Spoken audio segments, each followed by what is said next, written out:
जोर से बोलिए हालेलुया। कि मैं इस बात जानता हूँ कि आराधना में पूरे गरम रहते हैं और वचन आने तक नींद आने लग जाती है। और मालूम है आज जो विषय है जिसके ऊपर हम लोग मनन करने जा रहे हैं बड़ा महत्वपूर्ण है। बहुत लोगों के लिए ये उनकी जिंदगी का एक ज्वलंत विषय हो सकता है, प्रश्न हो सकता है जो आप पूछना चाहते हैं, और बहुत सारे लोगों के लिए बचने का कारण हो सकता है।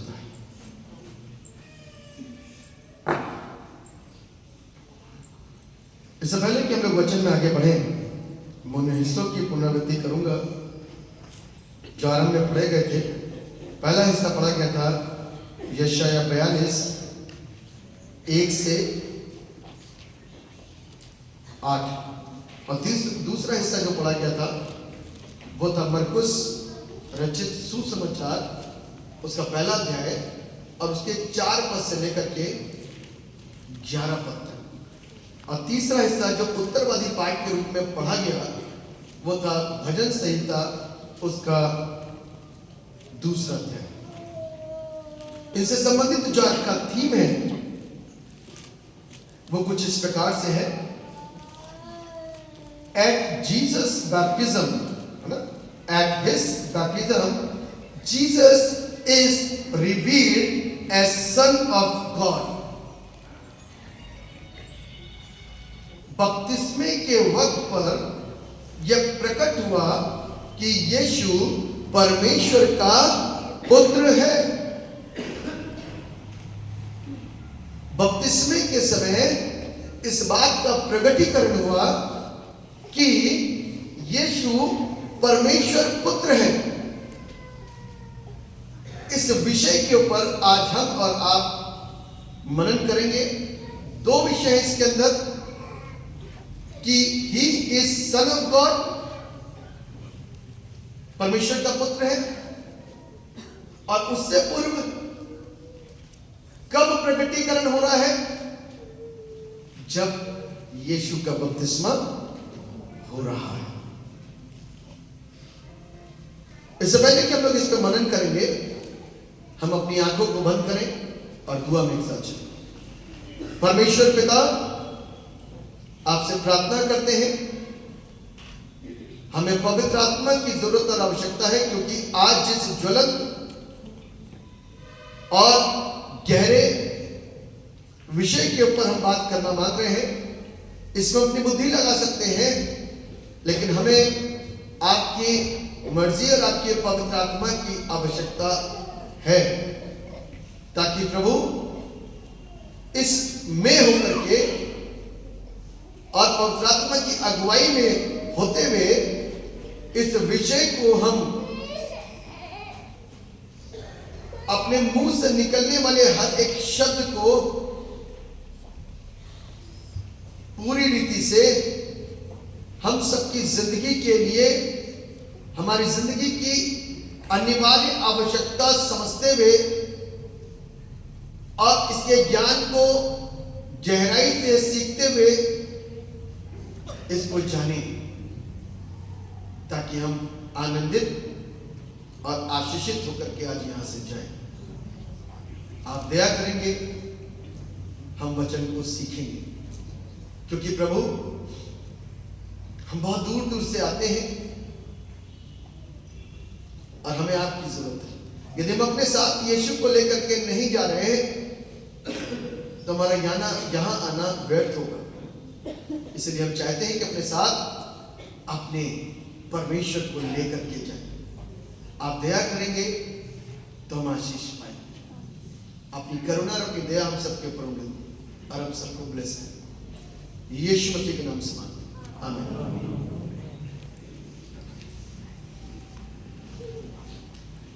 यीशु मसीह परमेश्वर के पुत्र हैं। ये बात प्रूफ करनी है, ठीक है। एक प्रश्न करूंगा,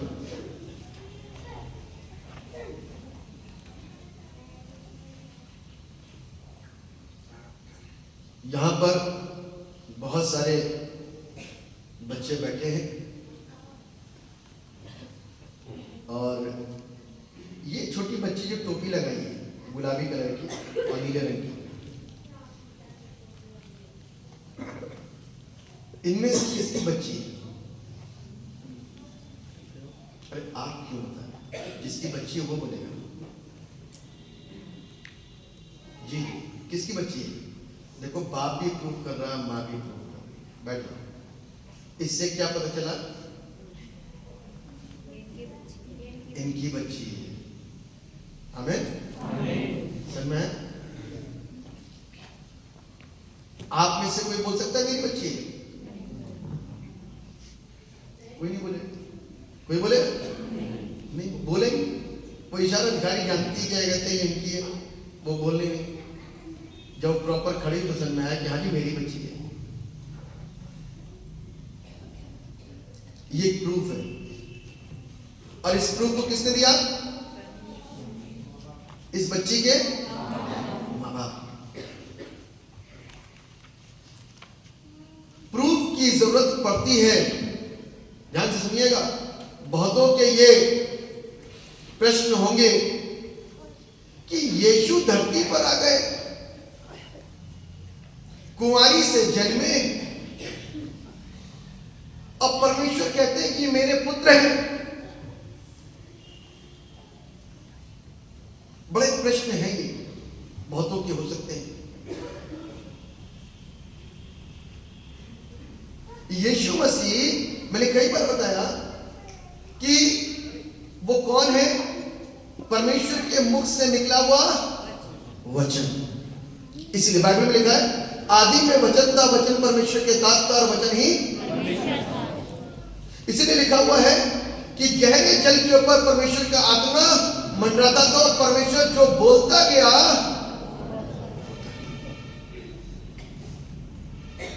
परमेश्वर जो बोलता गया वो होता गया। और क्या हुआ कि सारी दुनिया रचा दी उसने, सारी दुनिया रचा दी। परमेश्वर के लिए कोई भी काम असंभव नहीं है। 38 साल के बीमार को कितने घंटों में ठीक करा है? सेकंड में। अब पता नहीं सेकंड भी लगे कि नहीं लगे, है ना? प्रभु ने बोला, जितना बोलने में टाइम लगा उतने में काम हुआ। आमीन। यानी कि परमेश्वर को काम करने में टाइम नहीं लगता। अभी एक नौजवान ने यह गवाही दी कि परमेश्वर बलिदान देने के लिए आए। हम और आप आज उसको परमेश्वर का पुत्र कहते हैं, यीशु मसीह कहते हैं, लेकिन एक्चुअल में ही इज गॉड।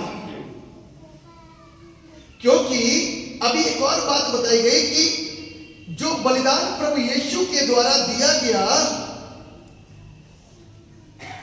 वो बलिदान उससे पहले दिए जाते थे, लेकिन बाइबल के अनुसार हर वर्ष, इब्रानियों 10 में लिखा है, बाइबल के अनुसार हर वर्ष अचूक ये बलिदान चढ़ाए जाते थे जानवरों के, बैलों और बकरों की बलियां की जाती थी। लेकिन ये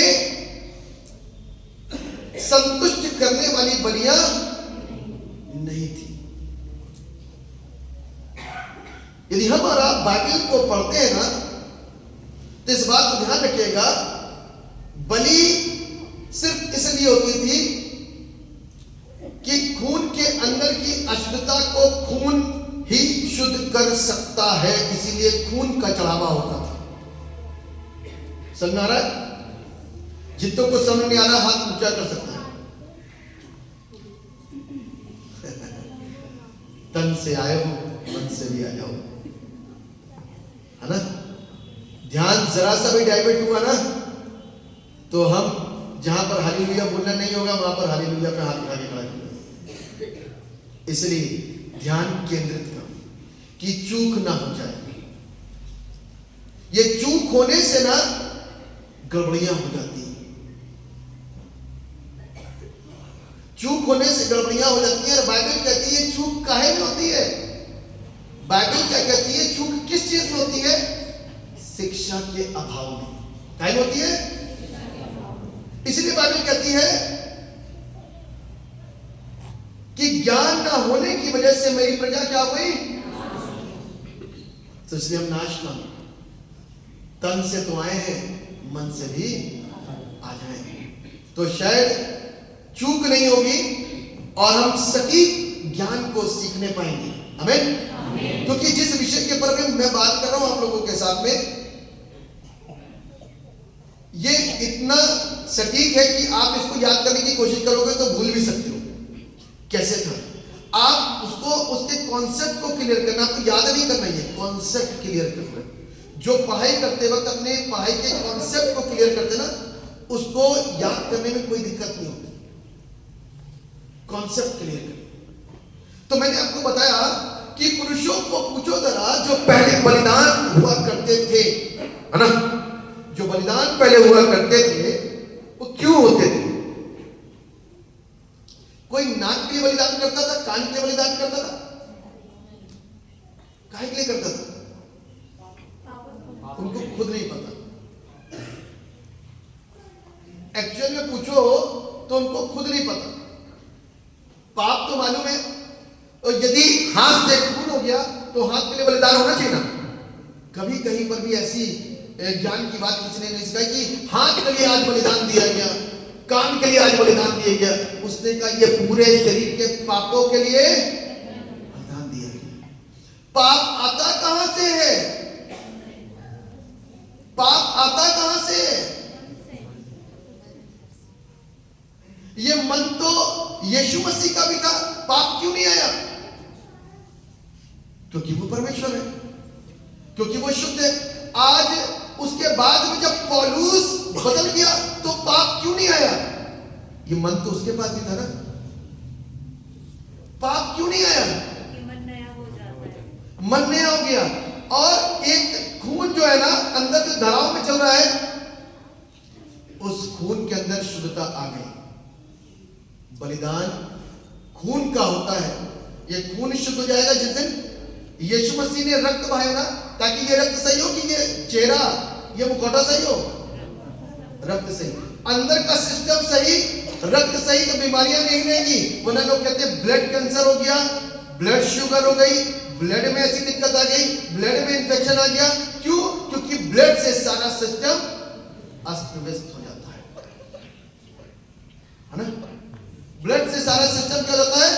अस्त व्यस्त हो जाता है। इसीलिए इस ब्लड को शुद्ध करने के लिए बलिदान किया जाता था। ये ब्लड शुद्ध रहेगा तो पाप नहीं। ब्लड का ज्यादा उभार, बीपी हाई, कम बीपी लो, सही ना चलना, झटके आ जाते हैं, ब्रेन में प्रॉपर ना पहुंचना, इंसान को एबनॉर्मलिटी सी दिखने लग जाती है ना। हार्ट में ना आना तो ब्लॉकेज होने शुरू हो जाते हैं, शरीर के अंदर ना आना तो धब्बे बनने शुरू हो जाते हैं, पैरों में ना आना तो पैरालाइज हो जाता है, हाथों में ना आना तो पैरालाइज होता है, क्योंकि सारा सिस्टम ब्लड का है। काहे का है? पापों की तो क्षमा हो रही, लेकिन सारे पाप भी यहीं से ही हो रहे हैं। ध्यान रखिए, क्योंकि ब्लड गंदा हो गया है। शरीर तो वही है, जिस दिन ब्लड ठीक हो जाएगा उस दिन ये शरीर में नमस्ते करना शुरू कर देगा। वरना घमंड के कारण बहुत लोग नमस्ते तक नहीं करते। देखा आपने ऐसे लोगों को आस पड़ोस में या अपने घर परिवार में, या सिखाया आपने उसको नमस्ते नहीं करना? ऐसा होता है, होता है। ये सिस्टम जिस दिन चेंज होता है उस दिन सारा सिस्टम सही होता है। तो जिसका ब्लड शुद्ध है उसका जीवन और उसका शरीर शुद्ध है। आमीन। और यदि ब्लड सही नहीं है ना तो सिस्टम खराब हो जाएगा।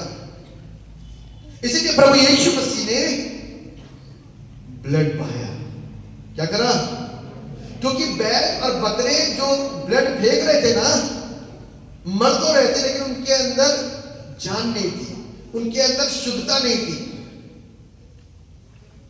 इसीलिए उनका ब्लड इब्रानियों के अनुसार हर वर्ष अचूक चढ़ाया जाता था पापों की क्षमा के लिए, हर वर्ष।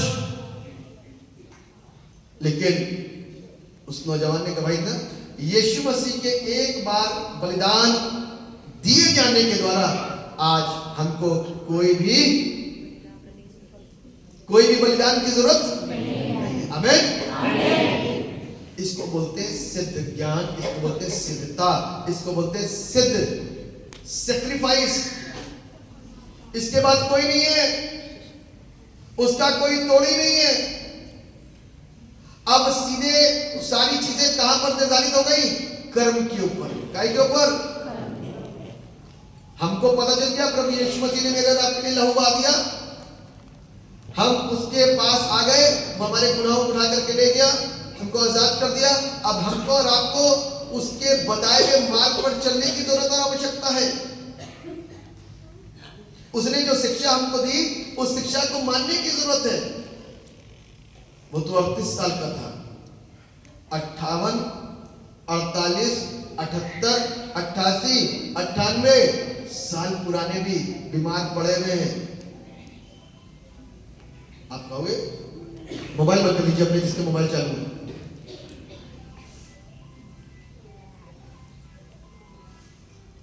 अपने मोबाइल को प्लीज, जितने की मोबाइल भी ऑन पड़े, मोबाइल को ऑफ करिए, क्योंकि ये डिस्टर्बेंस फैलाते हैं आराधना के अंदर।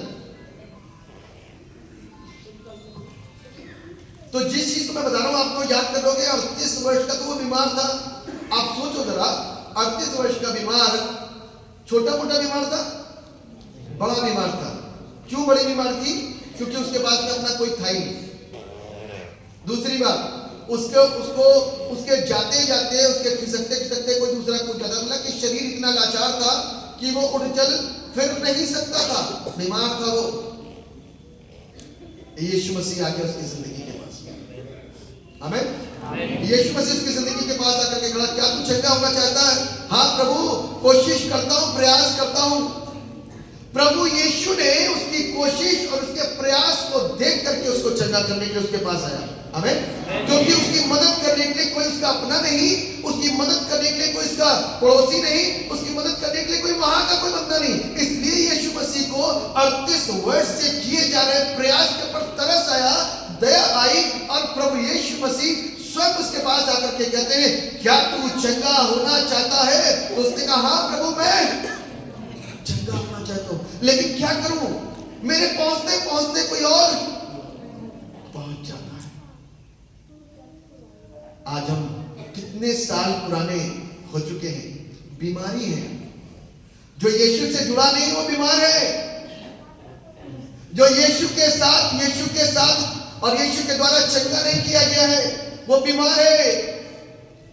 जो कई सालों से बपतिस्मा लेकर के बैठा और प्रभु बोझ लिए हुए और वो प्रभु के कामों को नहीं कर पा रहा, वो बीमार है। और यदि वो अपनी इस बीमारी में कोशिश कर रहा है, अपनी इस लाचारी में कोशिश कर रहा है, यदि अपनी इस अवस्था के अंदर आगे निकलने की कोशिश कर रहा है, तो एक दिन हो सकता है कि प्रभु आपकी जिंदगी में आ जाए, इस तरीके की पुकार शुरू कर दो, तो प्रभु आकर के मुझको और आपको क्या कर देगा? चंगा कर देगा। और वो दिन मेरी और आपकी जिंदगी का ब्लड बदल जाएगा। आमीन, आमीन। तो हमको न जाड़ा दिखेगा, न बरसात दिखेगी, न गर्मी दिखेगी।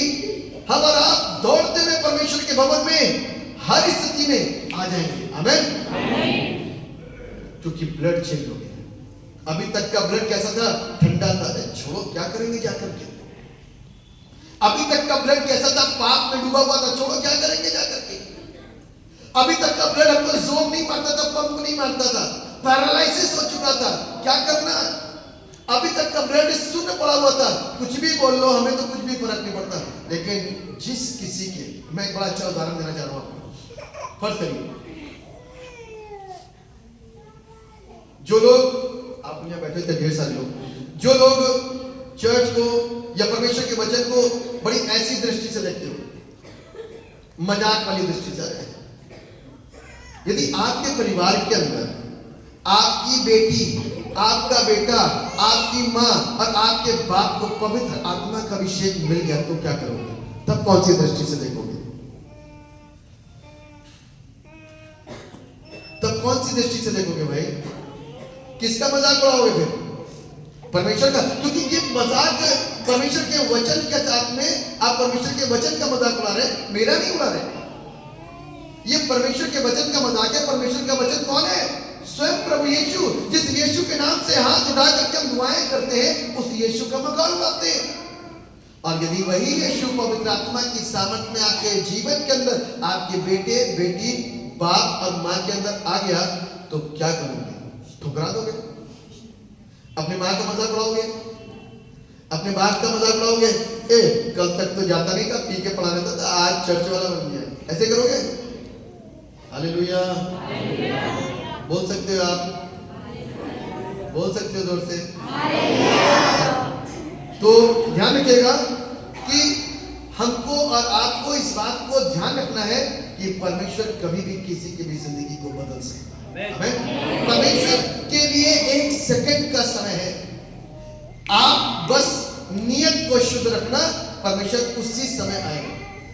आमीन। अपनी नियत को अच्छा रखना, परमेश्वर उसी समय आपके लाइफ के अंदर काम करने के आएगा। जिस दिन नियत, जब तक नियत अशुद्ध रहेगी ना, वो नियत आपकी दिखाने वाली कुछ और है। कहते ना, हाथी के दांत खाने के कुछ और दिखाने के कुछ और होते हैं। वैसे ही हमारी विश्वास योग्यता और हमारी आत्मिकता और हमारी नियत दिखाने की कुछ और खाने की कुछ और। ध्यान रखना। और इसको हम नहीं देख पाते भैया। हम तो इस चीज को नहीं देख पाते। हम तो वही देखते हैं जो दिखाया जा रहा है। बड़े आत्मिक बनते हैं भाई, है ना। हम उस वाली नियत को नहीं देख सकते, लेकिन उस वाली नियत को कौन देखता है? जोर से बोल सकते हो आप? जोर से बोल सकते हो आप? परमेश्वर देखता है। और हनन्याह सफीरा को कौन सी लोगों ने देखा? लोग तो तारीफ करते थे, अरे अपनी प्रॉपर्टी बेच करके आ गए दोनों पति पत्नी, और अपने जमीन का हिस्सा, कितनी बड़ी बात है। अपनी जमीन को कोई दे सकता है? कोई गिफ्ट कर सकता है? ऐसा नहीं कर सकता। लेकिन उनको क्या मालूम था कि उनके हाथी के दांत खाने के कुछ और दिखाने के कुछ और थे। उनकी नियत कुछ और थी और दिखावा कुछ और था, और उसको कोई नहीं पकड़ पा रहा था, लेकिन एक ने आकर के पकड़ा जिसका रक्त शुद्ध था। आमीन। एक व्यक्ति के ऊपर शुद्ध परमेश्वर का शुद्ध आत्मा जिस दिन समाया, जिस वक्त समाया, उस दिन वो शुद्ध लहू वाला इंसान बोल पड़ा, हे अनन्या, तूने पवित्र आत्मा से झूठ बोला। हे अनन्या, हे सफीरा, तूने पवित्र आत्मा से झूठ बोला। तेरे दिखावे के काम को कोई नहीं देख पाया, लेकिन पवित्र आत्मा ने सब कुछ देख लिया। आमीन। मेरे प्रियो, आज परमेश्वर जिस धरती पर आया ना, इसलिए आया ताकि बलिदान। अब परमेश्वर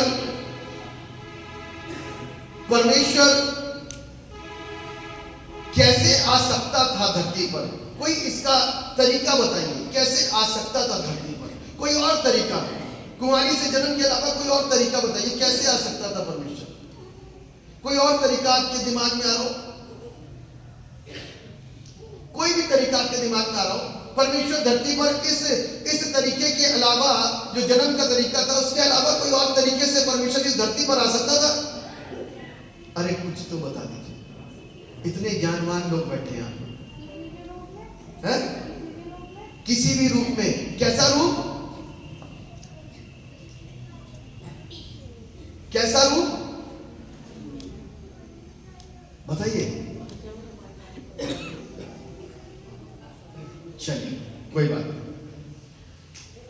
परमेश्वर, मैंने हमेशा बताया कि परमेश्वर कभी कोई भी काम गलत, और परमेश्वर कितना पाक और कितना पवित्र, कितना समर्थी, कितना तेज से भरा हुआ है। यदि परमेश्वर मेरे और आपके बीच में उतरता तो हम और आप जल के खाक हो जाते।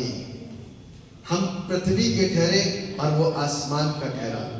वो पूरा प्रॉपर तरीके से, वो तेज है, वो अग्नि है, वो ज्वाला है कि जब हम उसके सामने खड़े होंगे तो हम चल जाएंगे। तो इसलिए उसने बीच में एक मध्यस्थ रखा, अपने मुंह का वचन, और उसको एक संज्ञा दे दी, सन ऑफ गॉड। क्या दे दी? परमेश्वर का बेटा। किसका बेटा? स्त्री और पुरुष का बच्चा नहीं बताया उसने ये नहीं बताया कि स्त्री और पुरुष से जाकर के पैदा होना है। वो कैसे पैदा हुआ? पवित्र आत्मा के द्वारा उसका जन्म हुआ।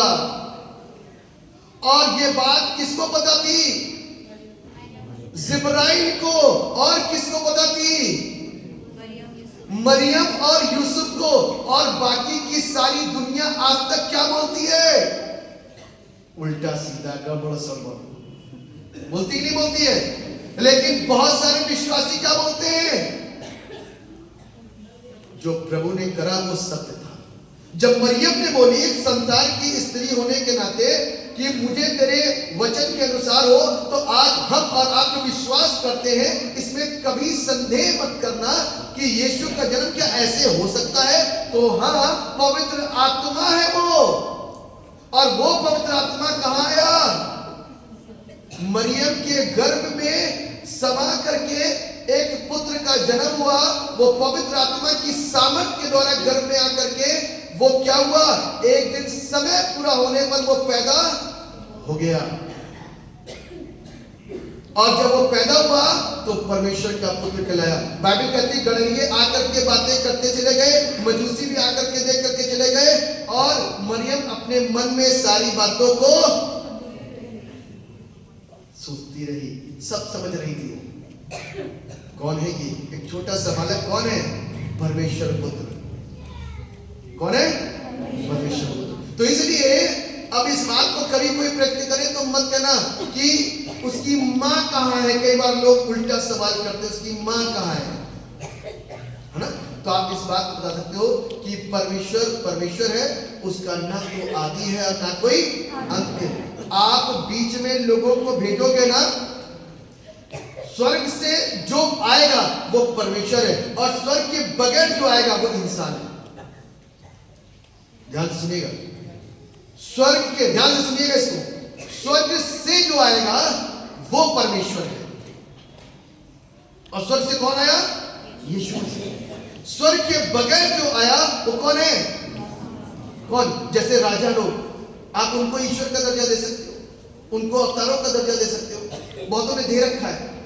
लेकिन एक्चुअल में वो अपने काम को और अपने काम को सही तरीके से जानते ही नहीं थे। उनके पास में लक्ष्य नहीं था। उन्होंने उठा करके लोगों को मारना शुरू कर दिया कि पापियों का नाश करो। क्या कर दिया?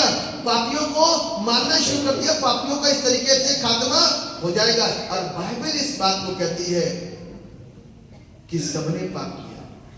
धरती पर आया हुआ हर एक व्यक्ति, चाहे राजा हो, रंग हो, कोई भी हो, गोरा हो, काला हो, कैसा भी हो, सबने पाप किया, परमेश्वर की महिमा से रहित है। वरना तो बैल और बकरे तो उनसे ज्यादा अच्छे हैं और उनका लहू कामयाब हो जाता।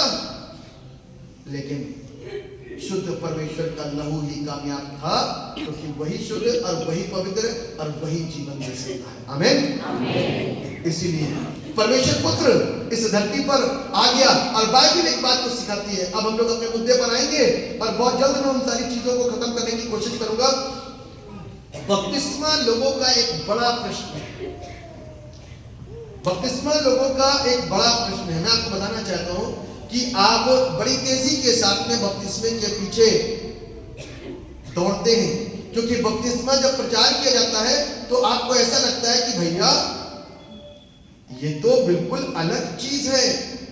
और सब लोग बपतिस्मा बपतिस्मा बपतिस्मा बपतिस्मा बोलते हैं। और पादरी साहब भी बोलते हैं जितने बपतिस्मा पाए गए लोग हैं, जितने प्रभु भोज में आ रहे हैं, जिनके बपतिस्मे हो चुके हैं और अपने चर्च में लेते हैं प्रभु भोज, वही सामने आ जाए। तो हम तो प्रभु भोज से भी वंचित हैं, तो इसलिए जल्दी से बपतिस्मा करा लो ताकि हमारी भी शान बढ़े, भीड़ में हम भी उठे और हम भी मुस्कुराते हुए जाएं उस प्रभु भोज को ग्रहण करने के लिए। लेकिन मैं आपको बताना चाहता हूं कि बपतिस्मा और प्रभु भोज दोनों बड़े गंभीर संस्कार हैं। इस बपतिस्मे को और इस प्रभु भोज को कलंकित ना किया जाए। इस बपतिस्मे को और इस प्रभु भोज को कलंकित ना किया जाए, इसलिए आज जल्दबाजी के साथ हम अपने कदमों को बढ़ाते हुए बपतिस्मा प्राप्त करने की कोशिश मत करिएगा। जहां पर 2-4 हफ्ते में आपके ऊपर हाथ रख के आपको बपतिस्मा दे दिया जाता है, तो मैं आपको बताना चाहता हूं कि ये तो हमारा विवेक भी काम करना चाहिए कि आप जिस संस्कार में जुड़ने जा रहे हो उस संस्कार का ज्ञान आपके पास में है या नहीं। पहले उस संस्कार का ज्ञान रखो। LIC कराने से पहले 50 प्रश्न करते हो, अपना पैसा कहीं देने से पहले 100 प्रश्न करते हो, तब जाकर के पैसा निकलता जेब से। तो इसको संस्कार जो हर एक चीज से गहरा और उत्तम है, इसको समझो, इसको सीखो कि प्रभु भोज में शामिल होना और बपतिस्मा लेना यह साधारण नहीं है। बड़ी जल्दी लोग लेकर के बैठ जाते हैं, और मैंने इसीलिए लोगों की क्लासेस यही की थी क्योंकि बपतिस्मा हो गया कि हमारा भी हो गया, लेकिन बपतिस्मे का ना मालूम था A और ना मालूम था Z, और बपतिस्मा हो गया। इसीलिए उनको प्रभु भोज देने से मैंने रोका, क्योंकि आप लोगों ने और कुछ ऐसे लोगों ने, कुछ ऐसे प्रभु के दासों ने इसको खेल बना दिया है। क्या बना दिया है? जोर से बोलिए ना। देखो आप खुद बता रहे हो, आपने इसको खेल बना के रखा है ना। और कुछ प्रभु के दासों ने इसको क्या कर दिया? खेल बना करके रखा है। इसकी जानकारी नहीं दी, इसकी जानकारी ना ली आपने, ना ली ना उन्होंने दी, और आप जाकर के भीड़ में खड़े हो गए, जी लो पानी के अंदर गए, बपतिस्मा हो गया, और गाली बराबर चल रही है, निकलते के साथ ही गाली, और बाहर आते शाम के समय में। यदि ये वाला बपतिस्मा है तो दुनिया में सबको बांट दो, आप सब देते चले जाओ। ये वाला बपतिस्मा यदि आपने ले रखा ना तो स्वर्ग नहीं पहुंचोगे। प्रभु यीशु मसीह में आने के बाद में हमारी जिंदगी बदलती है, क्योंकि जब वो आया ना तो उसने मेरे और आपको आजाद किया, पाप के बंधनों से मुक्त किया और आजाद किया, और आज हम और आप उसके पाक और पवित्र लहू के द्वारा शुद्ध किए जाते हैं। और जो कोई उसके पवित्र लहू के झरने के नीचे आएगा वो शुद्ध किया जाएगा, और उसके काम सेम डे, उसी दिन में बदल देंगे। आप सोचो कि इस ब्रेन के अंदर ऐसा कौन सी चीज, कौन सी गोली लगेगी उस दिन कि उसी दिन आपके अंदर के काम काले से, जोर से बोलो ना, आपके काम काले से गोरे हो जाएंगे, यानी कि आप पवित्र से पवित्र हो जाएंगे। ऐसी कौन सी गोली लगेगी मुझे नहीं मालूम, लेकिन इस बात को ध्यान रखिएगा, पवित्र आत्मा का गहरा काम आपके दिमाग के अंदर होगा, आपके जहन के अंदर होगा, और आप पौलुस के समान बोल पड़ोगे, जो काम मेरे लिए कभी लाभ के हुआ करते थे आज वो हानि के हैं, अब कूड़ा करकट है। आप सोचो, जो चीज आपकी फेवरेट थी आज आप उसको कैसे नकार सकते हो? जो चीज आपको बहुत पसंद थी आप उसको कैसे ठुकरा सकते हो? नहीं कर सकते। पवित्र आत्मा आपको दिन प्रतिदिन आपके अंदर चेंज लाना शुरू करता है। आपने देखा छोटे बच्चे, जब लड़के लड़कियां 14-15 साल के होते हैं और करते करते अचानक से इतने लंबे लंबे दिखने लग जाते हैं, और अलग रूप, नाटक, खूबसूरत, अच्छे लंबे तगड़े बॉडी बिल्डर्स बन जाते हैं, तो बड़ा अलग सा होता ना। ठीक उसी प्रकार से जब आपके जीवन को पवित्र आत्मा छूता ना, तो 1 से 1.5-2 महीने के अंदर, साल भर तक के अंदर आप पूरे बदल जाते हैं। आमीन। आपकी दुआ अलग होती है, आपका प्रचार करना डिफरेंट होता है, आपका उठना बैठना फर्क होता है, क्योंकि परमेश्वर का आत्मा आपको जीवन जीना सिखाता है। आमीन। आपने कभी देखा उन लोगों को कि 4 लोग बात कर रहे हो और कोई एक अनपढ़ सा इंसान आया, उन 4 के बीच से रास्ता पार करके गया, तो हमारा क्या कहते हैं? बेवकूफ है। पढ़े लिखे लोगों को वो बड़ा बुरा लगता है। बुजुर्गों के बीच से निकल जाओ रास्ता पार करके उनके सामने से, तो क्या कहेंगे? अनपढ़ है क्या? क्योंकि वास्तव में ये अनपढ़ता ही क्या काम है? इसको क्या बोलते हैं? अनपढ़ता। लेकिन सलीके वाला इंसान उस रास्ते को क्रॉस करके जाता है। ये बुद्धि है।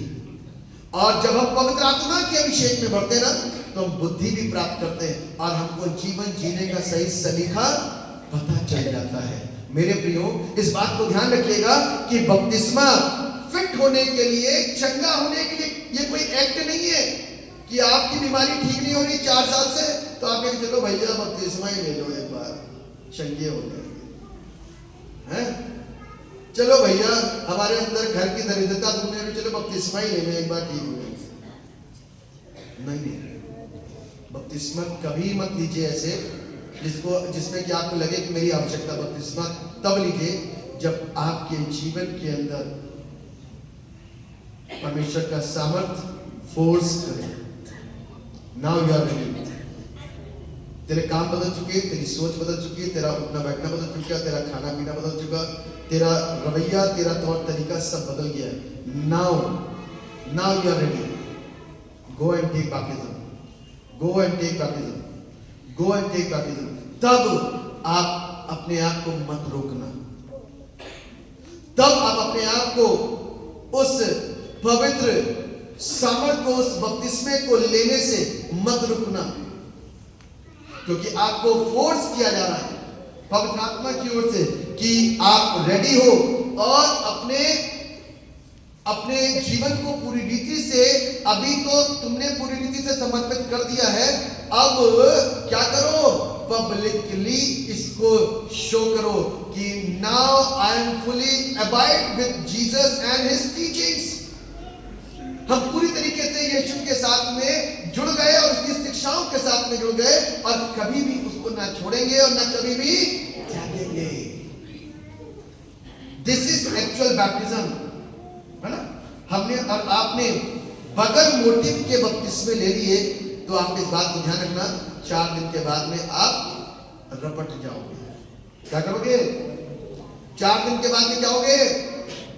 क्योंकि बीमारी तो वही की वही रहेगी। आपने बपतिस्मा तो इसलिए लिया था कि आपकी बीमारी ठीक हुई, आपकी दुष्ट आत्मा निकल जाए, लेकिन बीमारी और दुष्ट की शक्तियां वही है, क्योंकि आपके अंदर विश्वास ही नहीं था, इसीलिए आप क्या हो गए?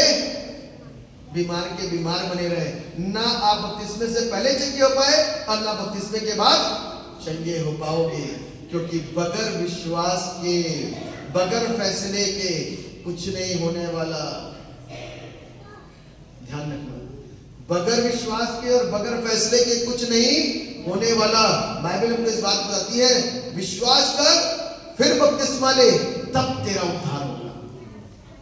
यहां तो उल्टा पाठ पढ़ा दिया गया है, पहले बपतिस्मा ले, फिर विश्वास होता तो कर लेना और उद्धार तेरा हो जाएगा। ऐसे नहीं, ये उल्टा पाठ ना सीखिए। ये उल्टा पाठ कौन पढ़ाता है मालूम है? शैतान। क्या कराता है? उल्टा पाठ पढ़ाता है। और हमारा आपको सीधा पाठ सीखने की जरूरत है, और बाइबल हमको इस बात बताती है। मरकुस रचित सुसमाचार निकाल लीजिए मेरे साथ में,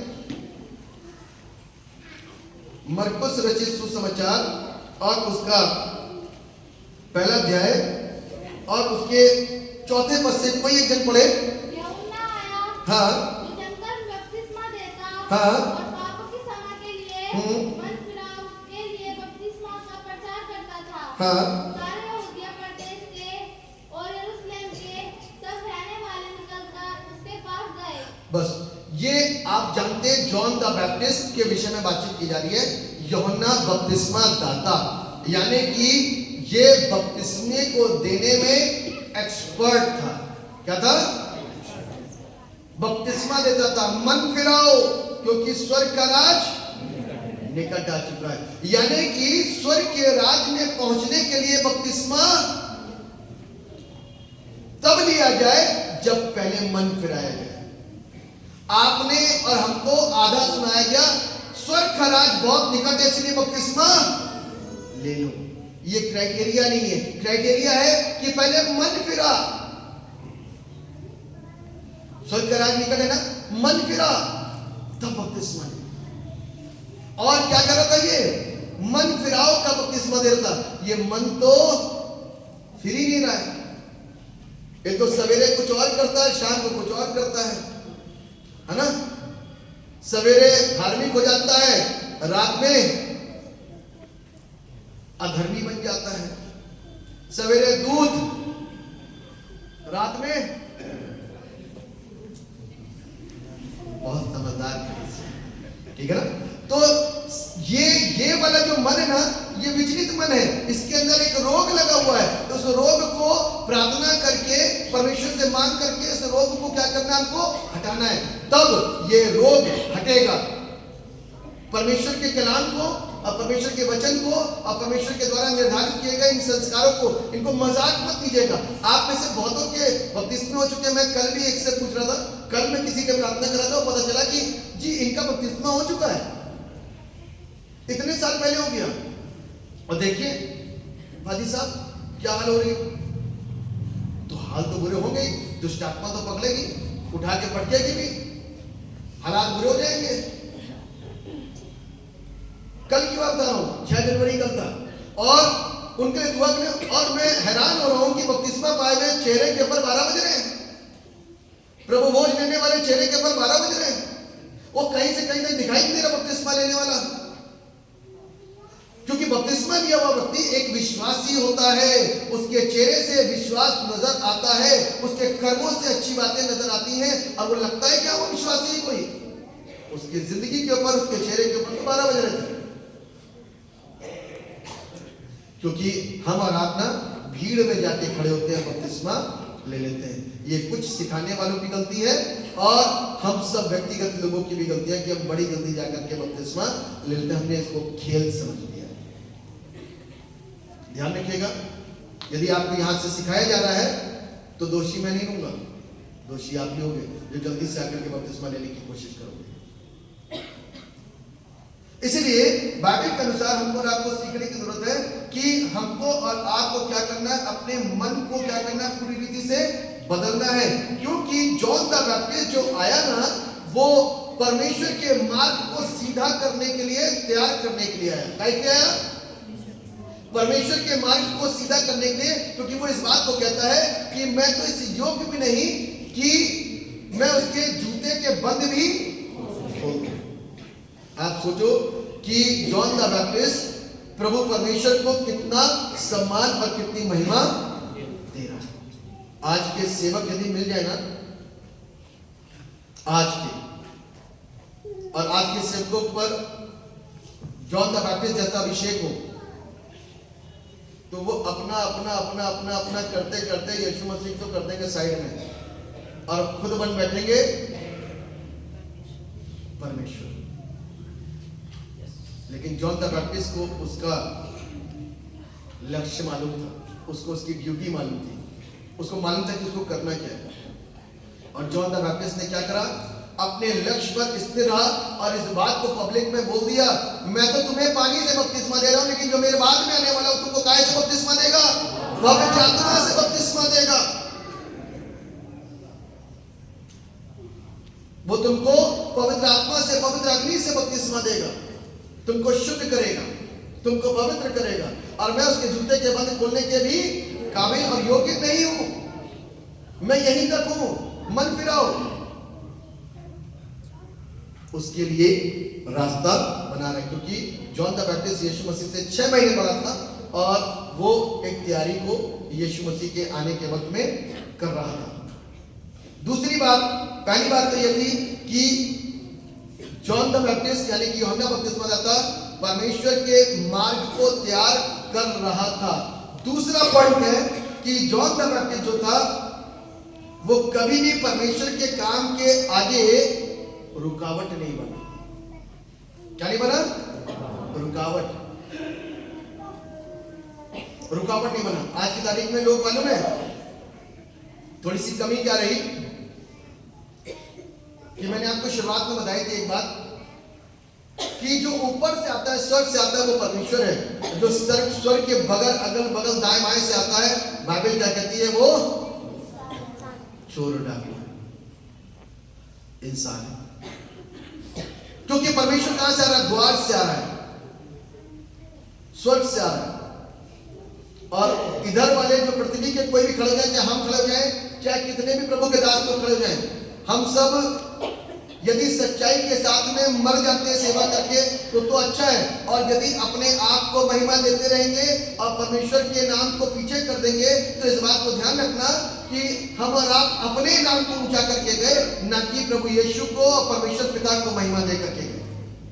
हमारे आपकी जिंदगी का लक्ष्य मालूम क्या होना चाहिए? हमारे आपकी जिंदगी का लक्ष्य यह होना चाहिए कि हम अपने जीवन से परमेश्वर को महिमा देते रहे। इसीलिए जॉन द बैप्टिस्ट बार-बार कहता है, मैं उसके जूते के बंद नहीं खोल सकता, मैं उसके जूते के बंद खोलने के योग्य नहीं हूं। वो जब आएगा ना, इतना पवित्र, इतना सामर्थी है, मैं तो झुका रहूंगा, पीछे हो जाऊंगा, मैं हट जाऊंगा, क्योंकि वही है सब कुछ, वही है सब कुछ, यानी कि यीशु ही है सब कुछ। इस बात को ध्यान रख लीजिएगा कि आज की मिनिस्ट्रीज को बड़ा चेक करके जाइएगा। अब खुलासे होने शुरू हो गए बहुत सारी चीजों के, आंखें खुलनी शुरू हो गई है बहुत सारे लोगों की। धन्य जिनके पास परमेश्वर का वचन है, वो जीवित और स्थिर होकर के परमेश्वर की सेवकाई को करेंगे। भावनाओं में मत बहना,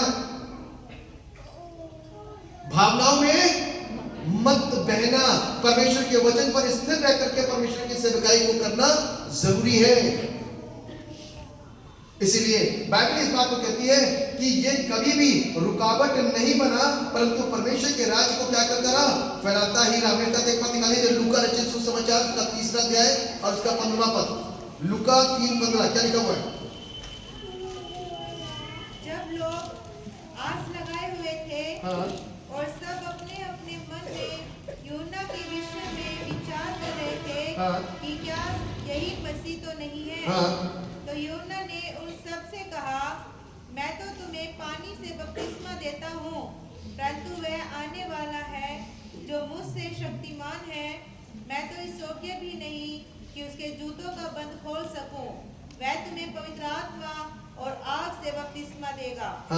उसका सूप उसके हाथ में है और वह अपना खलिहान अच्छी तरह से साफ करेगा और गेहूं को अपने खत्ते में इकट्ठा करेगा, परंतु भूसी को उस आग में जो बुझने की नहीं जला देगा। आमीन।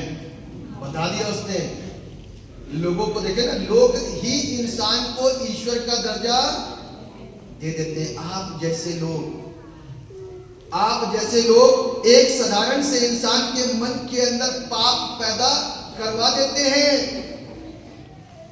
अरे आप तो ईश्वर हैं हमारे लिए, आप तो ये हैं। उसी समय चेक करवा दिया जॉन द बैप्टिस्ट ने, भैया मैं नहीं हूं, जो मेरे बाद आने वाला है ना, वो मुझसे ज्यादा शक्तिमान है। शक्तिमान हूं मैं, ठीक है, वो उसके लिए है, लेकिन वो मुझसे ज्यादा है। और बाइबल कहती है कि उसका सूप उसके हाथ में है और वो अपना खलिहान अच्छी तरीके से साफ करेगा। अपना खलिहान जो है ना, लोग भीड़ की भीड़ आ गई है ना, भीड़ की भीड़ आ गई है, उसको मालूम है इस खलिहान में से कितनों को साफ करना है, कितनों को निकालना है। कहता मैं जानता हूं, गेहूं को जो उछाल करके फेंकते ना, तो भूसी अलग होती है और गेहूं अलग रह जाता है। तो कहता है कि वो अपने खलिहान को अच्छी रीति से साफ करना जानता है, और उसकी अग्नि में वो जो भूसी है ना, वो जल जाएगी और सिर्फ दाना यानी कि गेहूं ही रह जाएगा। जो अंकुरित होता है, जो असरदार होता है, जो प्रभाव छोड़ता है, जो मल्टीप्लिकेशन कर देता है, जो उसको बहुगुणन कर देता है, सिर्फ वही रहेगा। भूसी नहीं रहेगी जो किसी भी काम की नहीं है। भूसी कोई काम की है? कोई काम की नहीं, वो नहीं रहेगी। ध्यान रखना, बाइबल इस बात बताती है। और इसने क्या कर दिया? इस बात को क्लियर कर दिया कि भैया I am nothing in front of him, मैं उसके सामने कुछ भी नहीं हूं, मैं जीरो हूं, और वो अपने खलिहान को अच्छी तरीके से साफ करना। 3rd पॉइंट,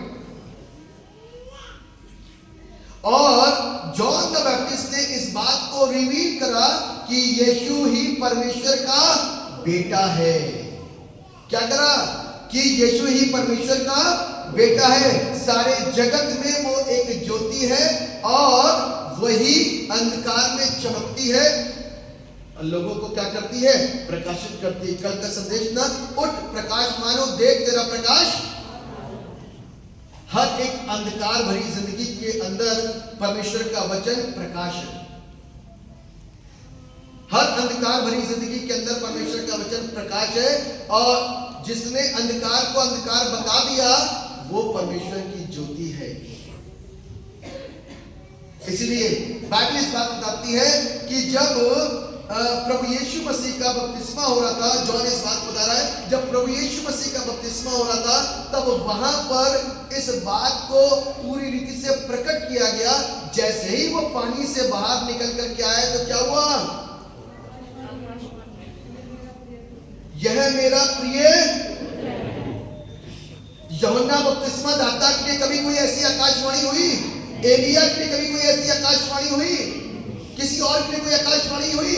नहीं, सिर्फ यीशु के लिए, क्योंकि यीशु ही सुनियोजित तरीके से योजना के साथ में इस धरती पर मानव जाति के उद्धार के लिए और पापों के छुटकारे के लिए लाया गया था। और इसीलिए इस बात को प्रूव कर दिया गया कि यही मेरा प्रिय पुत्र है जिससे मैं अति प्रसन्न हूं। आज ये तीनों चीजें हमारी जिंदगी के अंदर हैं, ध्यान रखिएगा। सबसे पहली बात कि हम परमेश्वर की राह को तैयार करने वाले लोग हैं। दूसरी बात कि हम परमेश्वर के सेवा के सामने रुकावट नहीं बनते, परमेश्वर के काम के आगे रुकावट नहीं बनते। तीसरी बात, बपतिस्मे के वक्त में क्या आज हम परमेश्वर के पुत्र और पुत्रियां हैं? ये प्रश्न है, क्योंकि एक बुरे व्यवहार के साथ में परमेश्वर का पुत्र पुत्री कभी नहीं हो सकता। एक गंदी जिंदगी के साथ में कोई भी परमेश्वर का पुत्र पुत्री नहीं हो सकता। इसलिए आज हम एक नए शिक्षा और सबक के साथ में अपने जीवन को सुरक्षित करने की कोशिश करें, ताकि हम डूब ना जाएं और नरक की ओर ना चले जाएं। परमेश्वर के आने में विलंब सिर्फ इस बात का है कि वो मुझको और आपको नरक से बचाना चाहता है। मेरे प्रियो, इस बात को ध्यान रखिएगा। बपतिस्मा हमारी चंगाई के लिए नहीं होना चाहिए। आज के बाद जब भी बपतिस्मा लेने के लिए प्रयास करिएगा, सोचिएगा ना, उसी दिन प्रार्थना करिए, उपवास रखिए और परमेश्वर से इस बात को करिए, इस बात को कहिए कि परमेश्वर मुझ पर दया कर, मुझे बदल। पहले तो आपका प्रार्थना का जीवन अच्छा होना चाहिए, आपका सामाजिक जीवन अच्छा होना चाहिए। मतलब आप प्रार्थना करके तो जा रहे हैं और बाहर जाकर के फिर वही सारे काम करने लग गए, तो वो प्रार्थना नहीं होती है। ठीक है, आप यहाँ प्रभु भोज लेकर के जा रहे हैं और बाहर जाकर के फिर वही काम कर रहे हैं, तो वो प्रभु भोज नहीं हुआ। अपने प्रार्थना, अपने उपवास, अपने जीवन, हर एक चीज को काबू रख करके काम करिए, तब हमारी और आपकी आत्मिक जिंदगी क्या होगी? दृढ़ और मजबूत होगी। ध्यान रखना, बलिदान तो हो चुका, दोबारा आपके लिए कोई नहीं आने वाला बलिदान देने के लिए। एक बार हो गया, अब तो हमको और आपको स्वयं को बलिदान करना है प्रभु के लिए पूरी रीति से, कि प्रभु इस भरे संसार के अंदर अब मुझे शुद्धता का जीवन जीना है, पवित्र जीवन जीना है। ना देखना है दाएं और ना देखना है बाएं, ना देखना है आगे, ना देखना पीछे, ना देखना पूरब, ना देखना पश्चिम, ना देखना उत्तर, ना देखना दक्षिण। अब निशाने की ओर चला जाऊंगा ताकि मैं भटक ना जाऊं। ठीक है ना, भटक ना जाऊं प्रभु, है ना। जिंदगी में कहीं भटक ना जाए, कुचल ना जाए, डूब ना जाए, खो ना जाए। इसलिए परमेश्वर से प्रार्थना करते रहिए कि प्रभु मुझे संभाल, क्योंकि मैं जीवन तुझे सौंप रहा हूं, सौंप रही हूं। ये अंगीकार करने का समय है, मुंह से बोलने का समय है। सिर्फ मन ही मन में ना रखे, आज पब्लिक को बता दीजिए कि नाउ यू आर फ्री। अब आप उस बंधन से, उस बोझ से आजाद हो गए।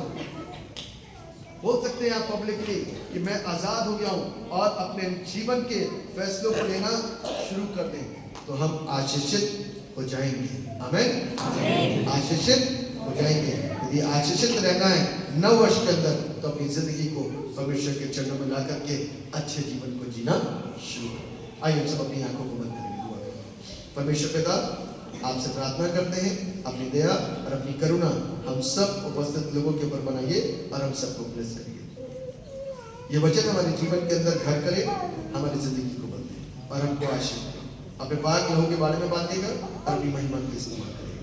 दुआ अपने उद्धार करने वाले मुक्तिदाता प्रभु यीशु नासरी के नाम में होकर के मांग लेते थे, ऐसे सुनिए और आमीन, आमीन।